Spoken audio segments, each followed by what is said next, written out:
To bring more light on this very unfortunate story is Arise News analyst Frank Tete. So glad to see you, Frank. But when this story broke and listening to this report, what comes to mind listening to this? Because I see you're also very disturbed. Well, I see a lot of crass irresponsibility on the part of the leadership of our country that has been persistent. And then I also see that we are shifting focus from where it should be, this dereliction of duty that is criminal in nature. Nobody talks about the fact that one chance has been a problem in Abuja. So how come we don't have registered taxis enough to be able to determine? This is tearful, honestly, because you also recognize that there is an irresponsible police system that is not giving assurances that the citizens of the Federal Capital Territory of Nigeria are safe. We also have a very irresponsible Federal Capital Authority administration that now prides itself more in demolishing buildings rather than in providing basic healthcare services, to the extent that we don't have national emergency ambulance services. What a disgrace. We're talking about FCT here, and we're talking about Kubwa. And we also have a minister of health and social services. He should be ashamed. Did he leave an important job at Gavi to come and become Nigeria's health minister because there's less responsibility here? That's the reason why the officials of Maitama Hospital are still there. The expectation is that, I'll be honest with you, given our laws, whether they were especially Section 344 of the Criminal Code, the first thing that should happen, because I've seen the videos, and I'm very sure that tried much, especially to conceal some things. But I saw the video that was trending on Twitter. The girl, so you kept in such a degrading manner. Where are the ambulance services? Are you telling me that there are no ambulances between Kubwa and Maitama? And you should know where Maitama is. Maitama is a harbor section of Abuja. Now you see that young woman was left in a hospital in the back of a car, right? That's a Nigerian citizen inside the hospital. And then we also saw the gate of the emergency services of department of that hospital locked. For goodness sake, what is the medical director? He should have been arrested immediately. Though everybody in session in that medical department should be arrested because they committed, on a prima facie level, they've committed a crime. They should be on bail by now and be prepared to face prosecution. What did the minister do? Go there to visit? Was it not? I mean, scandalized to see the decrepit nature of Maitama Hospital? Maitama is the Mayfair, the highbrow section of Abuja. This kind of national disgrace and national irresponsibility on the part of our leaders is staring us in the face. But I can tell you something. The darkness that is hovering over our country as a result of this irresponsible leadership we have, it presents a golden opportunity all the time for a government to shine. But what do we get? Setting up, toothless panels of inquiry to do what? To do what? So you see, I expect that the highly respected Professor Pate should, at this time, be making serious statements. I expect that the police should be so embarrassed that this is happening, to the extent that, when did the girl close from work? Why should it happen? And then, where is our Attorney General? We're talking about, acts of the National Assembly, composite treatment of gunshot victims. It tells you, it reenacts the standard that is, expressed in Section 344, that by omission or commission of any public official, particularly when it has to do with emergency services, and it leads to death,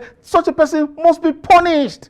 And this impunity, we don't see anything, even from the office of the Attorney General. So look, see, if our country is so badly governed today, it's a matter of choice. We have chosen, whether it's citizenship or this irresponsible leadership we have right now, playing politics about everything. It's really unfortunate. And I'm just thinking of the irony of it all, that this young lady at 33 called greatness.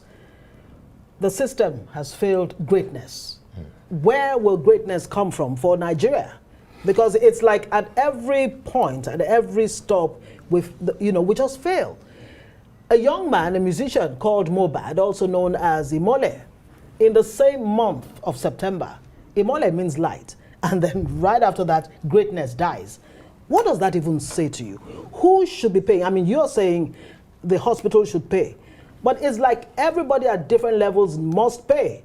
Whether it's the police who has not, carried out. I mean, you see, this I could go on and on. This is as a result of the cesspit and the cesspool of corruption that greets our public service. That's why we have this. People just take jobs for the sake of just having a job, forgetting that having a job comes with a great level of commitment. How dare you call yourself a medical director or a doctor manning the emergency services, or you have ambulance services? So what we see is that it's a country that has lost a sense of direction. If you have a peep at Maitama Hospital, it is, I think this is Maitama District Maitama District Hospital, yes. General Hospital. You'll find that even hospitals in war-torn countries like Syria are better than that hospital.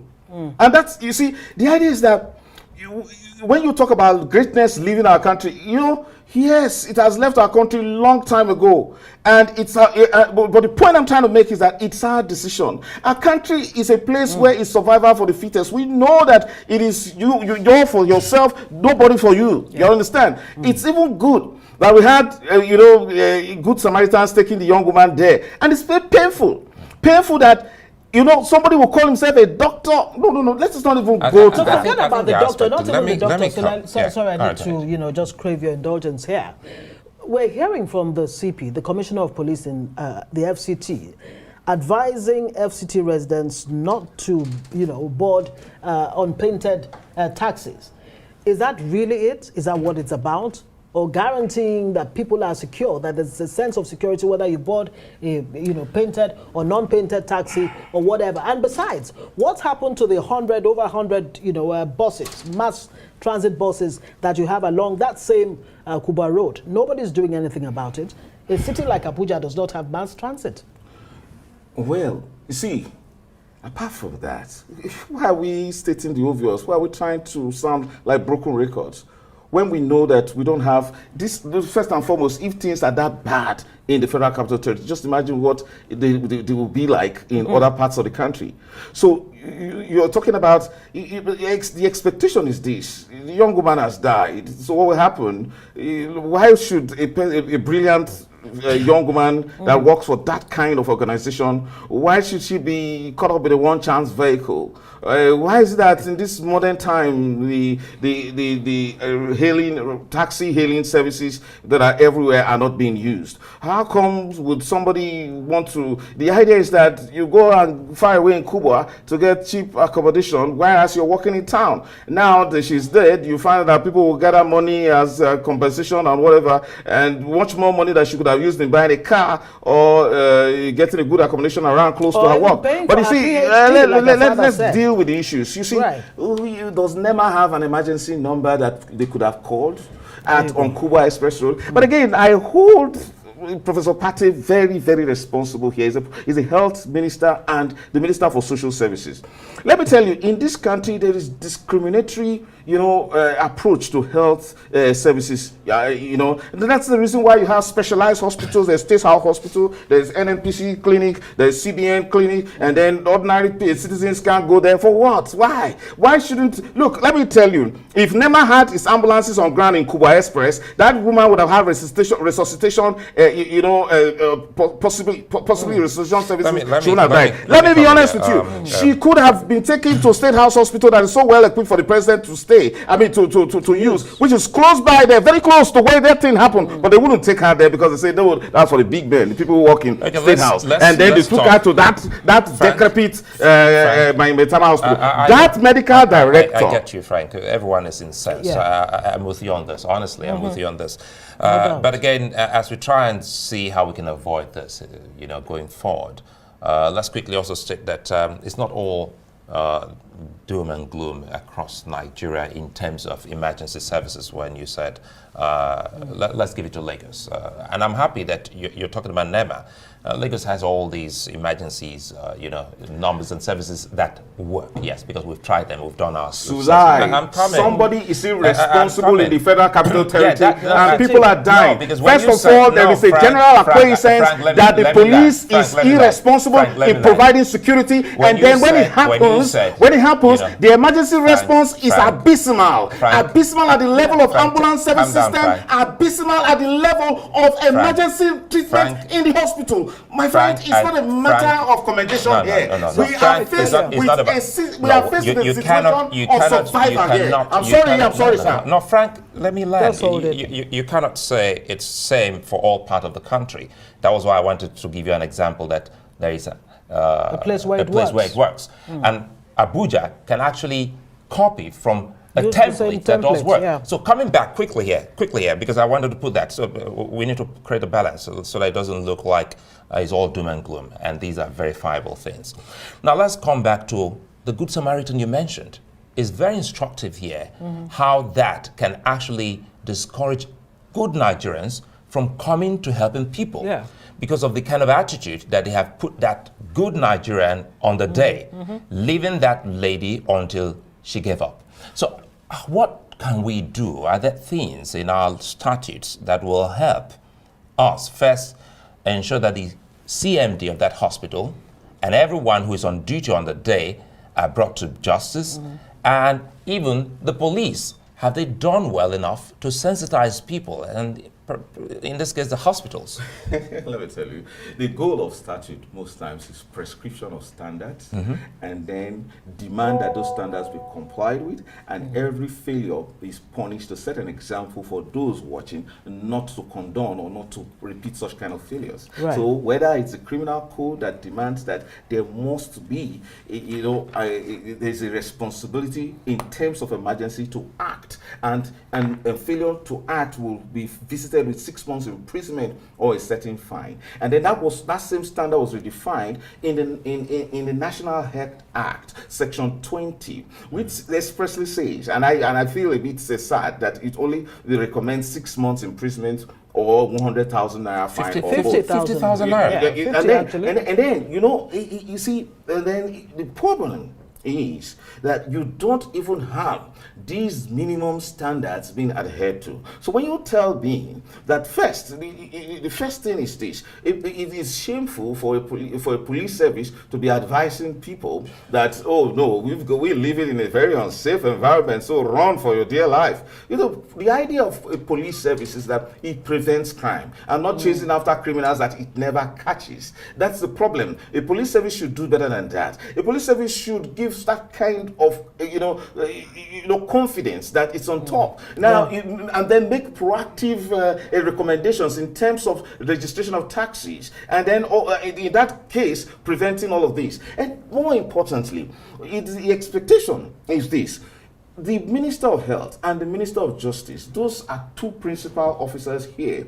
that are supposed to take this very seriously. As for the Minister of the FCT, he should feel very, very embarrassed. What about the IG of Police, the Inspector General of Police? He has a national problem. He has a national problem. No, for goodness sake, the man that came up to defend the police there, however poor his defense is, but he's correct. He's saying that for goodness, even if it's an armed robber that comes with a bullet wound, in this case, translating that standard to Section 20 and to Section 344, you've got to apply treatment first. And then are you talking about Section 34 of the Constitution of the Federal Republic of Nigeria that demands, this constitutional, that you treat every Nigerian with some measure of dignity? Is that a Nigerian citizen that has a master's degree that works for the CIPM, the woman for that matter, that you treat and you left there to die in one old taxi? Is that so? Look, are we a country that is serious? You see, the idea is this: I am not hopeless at all concerning the Nigerian situation. I have maintained that all of this darkness that we see emanating from irresponsible leadership, and especially public servants who collect salaries for doing nothing, is just an opportunity for somebody like President Tinubu to say, look, things must change. It's an opportunity for the Minister of Health to say, look, the medical director of Maitama District Hospital is an irresponsible man. It's an opportunity for the Inspector General of Police to have all of them arrested first, because there's a private case against them. They should be bail right now, and then Nigerians will wake up, and then we will see that NEMA will know that for all the monies, the budget it has collected, it failed to provide ambulance services. There will be other probe, and then we will know that a country is on the direction of recovery, not this kind of irresponsibility that is swallowing us up. One day it will get to their children too. The night a poor pastor and his family are now wallowing in real pain because of irresponsible leadership and a very wicked set of people in our country. Frank Tete, let's hope the leadership has a vision that every Nigerian deserves the very best. We have to say thank you very much. It's really heartbreaking and